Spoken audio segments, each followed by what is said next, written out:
हे घ्या पाणी. होय हो, तुम्ही तुमच्या भावाचं लय भूषण सांगत होता. अहो 15 दिवस तुम्ही दवाखान्यात ऍडमिट होता. फक्त 2दाच तुमचा भाव तुम्हाला भेटायला आला. माझी तशी सगळी पाहुणी रावळी तुम्हाला खाऊ घेऊन भेटायला आली, पण तुमच्या भावाने काय सुद्धा आणलं नाही. अगं बास ना, कवर त्या भावाला टोमणं मारती तरी. अगं दवाखान्यात तसंच, घरी आलं तरी तसंच. हा 2 दिवस भाऊ भेटायला आला. अगं तुझं पाहुणं रावळ येऊन काय त्यांनी काय दिवा लावला काय तिथं? 4 बिस्किटचं पुढून पुढे केळी घेऊन आली म्हणजे काय लय संपत्ती घेऊन आली काय? अगं माझा भाऊ 2 दिवस आला, पण ज्या दिवशी आला त्या दिवशी त्याने माझं डोकं दाबलं, हातपाय दाबलं, डॉक्टरांशी चर्चा केली. अगं जाताना त्यांनी माझ्या खिशामध्ये पैसे सुद्धा घातले. साधं तू त्याला बोलली सुद्धा नाही. त्याला बघितलं तर बाहेर निघून गेली तोंड वाकडं करून. हा तुझं पाहुणं रावळ आलं तर मला विचारलं नाही साधं की तुमचं काय दुखतंय पाहुणं.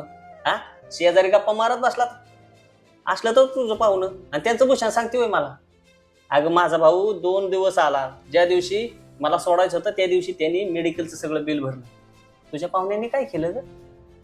काय नाही, भाऊ ते भाऊच असतो. तू बाकीचं काय सांगू नको मला, सारखं सारखं टोमणं मारू नकोस, तुला आता सांगतोय.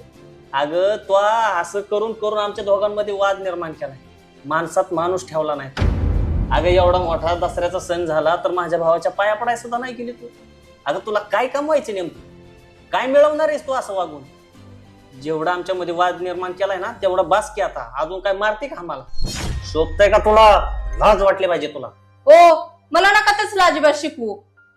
कसा नका शिकू? मला नाही त्याची गरज. हा खरं बोलल्याचा खेळला राग येतो.